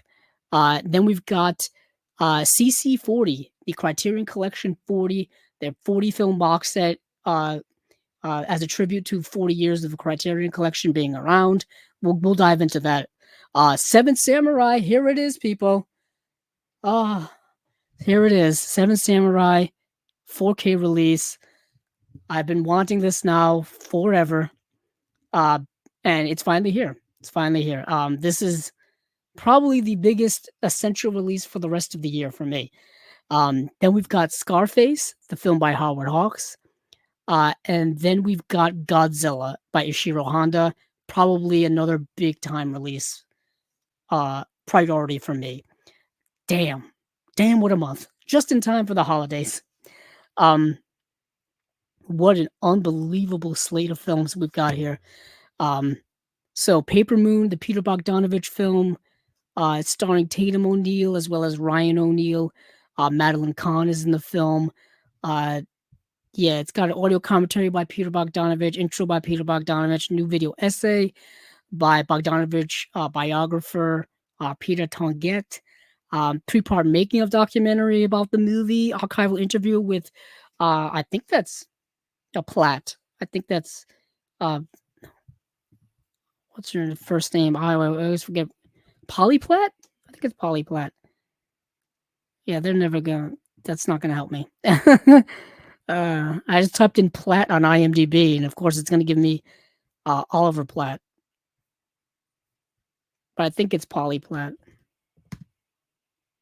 Yeah. And yeah, this is an essential release for me. I've got a Peter Bogdanovich section in my collection. I mean, I still, mourn his loss, mourn the fact that he's gone. He was one of our last great connections to old Hollywood and to that old era. He knew everyone from there. He knew Hitchcock, he knew Orson Welles, he knew so many people from that era. John Ford, Howard Hawks. I mean, he was such a resource, of direct connection to a lost era of people. Incredible. But the fact that we're getting Paper Moon, love it. The Shape of Water, one of the most recent Best Picture winners, Guillermo del Toro and Criterion Collection, they go hand in hand. They go hand in hand. I mean, they put out so much of his work.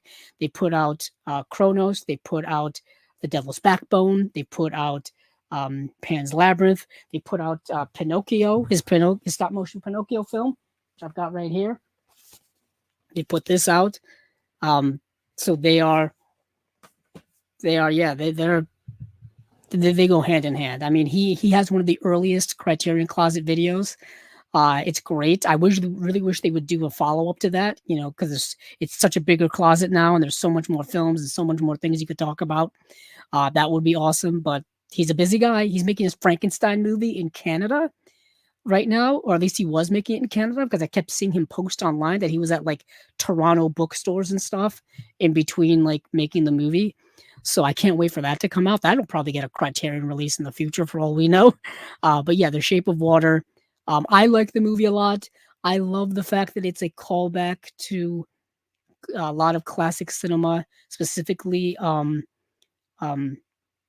Creature from the Black Lagoon meets a Douglas Sirk film. That's kind of what it is. Sally Hawkins, I think, is as amazing in the movie. Doug Jones as the creature is the makeup effect is gorgeous and his ability to emote is incredible.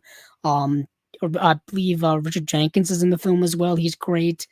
Yeah, I really like this movie. I know a lot of people may not like it. A lot of people make fun of it as like the fish movie or whatever, but I think it has a lot of old school Hollywood charm to it that I really, really like. A lot of originality in it as well. Um, but moving on from there, we have Funny Girl with Barbara Streisand, 4K UHD release, mind you. The other ones is a 4K UHD release as well. Hold on, let me go back because I think Paper Moon is a 4K UHD release. Yes, it is. Shape of Water is, Funny Girl is. I think these are all 4K UHD releases, which is kind of incredible. But Funny Girl is a movie I haven't seen in years, but I remember liking it a lot. It's got Barbara Streisand and Omar Sharif. I always get this movie confused with Funny Face with Audrey Hepburn. Not the same movie, not kind of associated with one another, but they have similar titles. So that's why this always gets me confused. This film is directed by William Wyler. It says, witness the birth of a movie star as Barbara Streisand makes a screen debut for the ages in this musical spectacular from humor to pathos. She hits every note as a popular 1920s singer-comedian Fanny Brice, a young Jewish New Yorker whose spirit and supernova talent propel her to fame in the Ziegfeld Follies, but whose devotion to an unreliable gambler, Omar Sharif, brings drama and heartbreak into her life, adapted from a hit Broadway show and directed by Hollywood master William Wyler. I like Barbara Streisand a lot. Back in the 70s and into the 80s, especially when she started directing, a hell of a talent, just incredible talent. Just great stuff. This has a new audio interview with Barbara Streisand herself. New conversation between William Wyler's son David and author Alicia Malone. Awesome. She's also the host over at TCM. Directed by William Wyler, a 1986 documentary on William Wyler's life and career. Archival interview with Omar Sharif, deleted scenes featuring Streisand and Sharif. Great release. And then we've got CC40. Okay, I gotta take some water for this one. So for those of you who have known, I've always kind of thought that, hey, why don't they just do an essential Criterion collection box set? And if they were to do one, you would see all of the usual suspects in it. And here we have one. We've arrived. It's like they took this straight from my mind. This is, of course, a gigantic big box set, probably going to be I'm assuming like the size of the Ingmar Bergman box set, or maybe something even a little smaller like the Agnes Varda box set. I'm assuming it's going to be that size. That's the gist I get. And we've got a monster of a release here. This is coming out in November. It is very expensive, and I'm assuming many of you already have many of these releases. Personally, for myself, and I'm not saying this to like gloat or anything, I have 37 of these movies already in their Criterion collection form. So for me, buying this box set doesn't really have that much value. But if you don't have it, or if you're a Criterion completist, hell, if you got the money, go for it. Go for it. Do whatever you want. But we've got, let me just read off these movies: 8½, Tokyo Story, All That Jazz, Bicycle Thieves, Repo Man, Naked, Jules and Jim, Being There, Weekend. That's not the Godard Weekend. That's the No, that is The Godard Weekend. My bad. From 1967. Yi Yi, masterpiece of a film. The Night of the Hunter, masterpiece. Pickpocket, Sweet Smell of Success, On the Waterfront, Do the Right Thing, Ratcatcher, Sunday Bloody Sunday, which is one of the ones I don't have. Mirror by Tarkovsky, Barry Lyndon um by Kubrick. I kind of thought they may re-release this in 4K. Kind of surprised they haven't done it yet. Safe, the Todd Haynes film. Seconds, John Frankenheimer, His Girl Friday. Excuse me. Mishima, Life in Four Chapters. Itumama Tambien, My Own Private Idaho. Love and Basketball. Night of the Living Dead. Ace in the Hole. Three Women. The Red Shoes. Down by Law. La Cienega. Another one of the films I don't have, but I have seen La Cienega. It's very good. It's very good. Wanda, I also don't have, but I have seen. It's streaming on the Criterion channel. That's where I watched it. House, Sullivan's Travels, The Battle of Algiers, A Woman Under the Influence, which I just showed you, Cleo from 5 to 7, Persona, In the Mood for Love, and that is it. Digital restorations of all 40 films, hundreds of hours of supplemental features, of course, audio commentaries, extensive documentaries, interviews, all the stuff we've all come to know. Deluxe packaging with lavishly illustrated 216-page book featuring essays on the films by critics, scholars, and authors. Now I'm wondering, is that just the essays that we've already have in the booklets that come in the Criterion collections, Criterion collection editions, or is it new stuff? Is it this stuff? I'm not quite sure, to be frankly honest with you. I would hope it would be, just to be all encompassing. I mean, if you're going to include all the on disc stuff, you might as well include all of the essay stuff as well. I mean, that would be helpful to the collectors out there. Yeah. So this is a gigantic set. Now, with all of that being said, like I said, I already own most of them. I'm not sure if there's a big incentive for me, but this is just a really cool release in general. And it's got all the ones you need. It's got all the ones you need. Although there's some in here that there's a few that they don't have in here that I would include personally. I feel like that's a video for a separate time. Like Umberto D, the Vittorio De Sica film, I would think that would be in here. They don't have the War Trilogy by Roberto Rossellini. I would think that would be in here. I thought that was an essential one. Unless I passed it and didn't see it. Yeah. Anywho, I'm not going to dwell on it right now for the sake of time. Let's move on to Seven Samurai. Like I've said, and many a time when Steven was on here and by myself here, I think Seven Samurai is one of the greatest films ever made. I think it's a movie that transcends cinema. I think I think about the movie and it blows my mind. Just the sense of epic accomplishment of the movie. Taking a story with such a relatively simple story and making it this grand epic takes true mastery of the art of cinema to do that.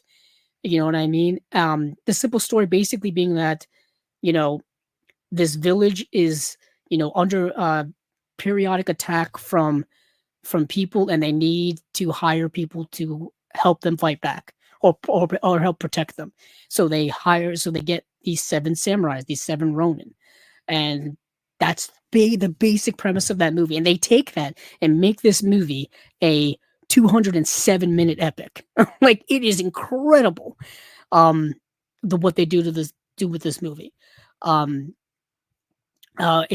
pretty sure it's got all the special features that came with the Blu-ray and the DVD sets in the past. It says new 4K restoration. You get 1 4K disc and then 2 Blu-rays, 2 audio commentaries, making of documentary, My Life in Cinema, a 2-hour conversation between Akira Kurosawa and filmmaker Nagisa Oshima. 7 Samurai Origins and Influences, a documentary looking at the samurai tradition and films that helped shape Kurosawa's masterpiece. Very interesting. To finally have this in 4K, I know it's been put out already in 4K by the time this comes out, but this was a no-brainer for Criterion, I think. It's one of the greatest films ever made. The next and last, and actually not even last, Scarface. Scarface, the movie directed by Howard Hawks, movie that Brian De Palma would then remake in the 80s with Al Pacino. This is a movie that really made them put in the Hays Code, because this is a pre-code film, 1932. It's on that line. One of the movies that definitely spurred the Hays Code from coming into existence because of its violence, because of its uh, content and things like that. The movie stars Paul Muni, Boris Karloff, George Raft. Um, it has been released on Blu-ray before. I don't believe it's been released in 4K. This is the first time it's been released in 4K.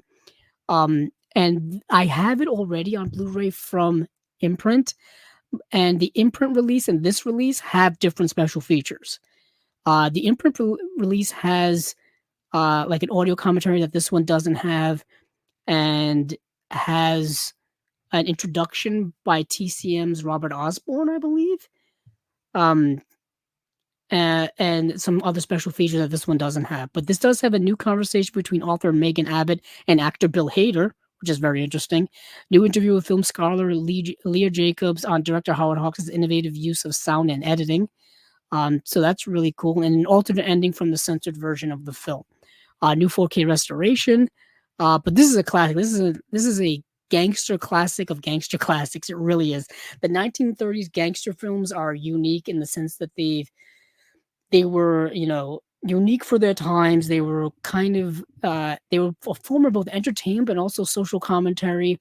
Like I said, they spurred the Hays Code being put into existence. They influenced filmmakers in later generations.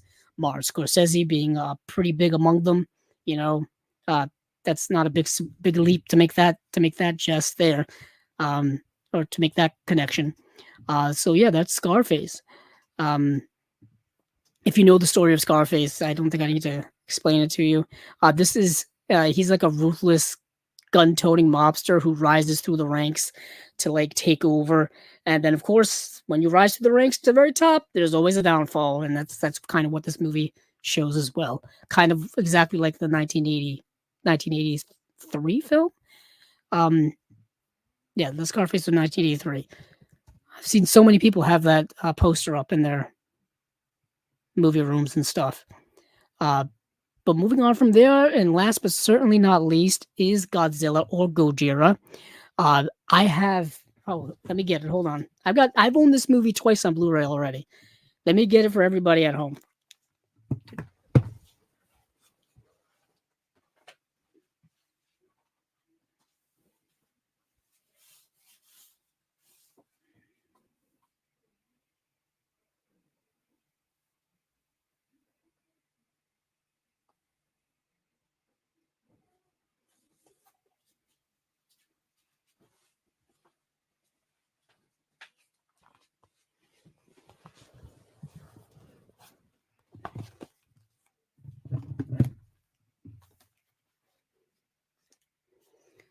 So I've got the original Criterion release Blu-ray, as you can see here, with the awesome cover here. I'll just put this. Hopefully that holds.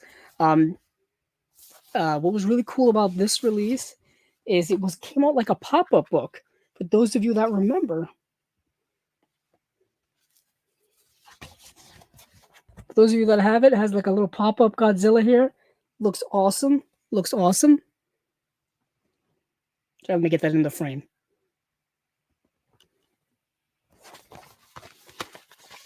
And then, of course, many of you probably have the complete, Showa era Godzilla set as well. I've done a review on the channel here for this. I got this bad boy always around, always next to me. It's lovely artwork inside and out. I did a whole review on this already here on the channel if those of you are interested. Massive set. I would love another volume of this, but with the Heisei era. I've been hoping they put a lot of the Heisei era films on the Criterion Channel streaming site, a streaming service. So I hope that gets a release there. that since that's been released there, not necessarily an indication that it's going to get a physical Criterion release, but it would be nice. It would be nice. I know that they had a little trouble with Toho. I think it's Toho with getting nice masters for this. Um, so I don't know what the relationship is like there now, unfortunately. But I would still love it just to have it all in one place. I would love it as problematic as that release is package wise. I would still love it the same way, just to have that sense of continuity. Um, but yeah, that's just me. But this one here, this 4K UHD, looks like it's coming in this packaging here, or at least it has this cover art to it, and it's Godzilla in 4K. It's Godzilla in 4K. I can't sell it harder than that. For those of you who've seen Godzilla, the original Godzilla from 1954, I believe. It's of course it's an allegorical tale of the H bomb and things like that. Post World War II, and humanity taking technology too far and having dire consequences, literally unearthing an ancient, you know, giant monster that's going to wreak havoc on you. That's kind of the original premise.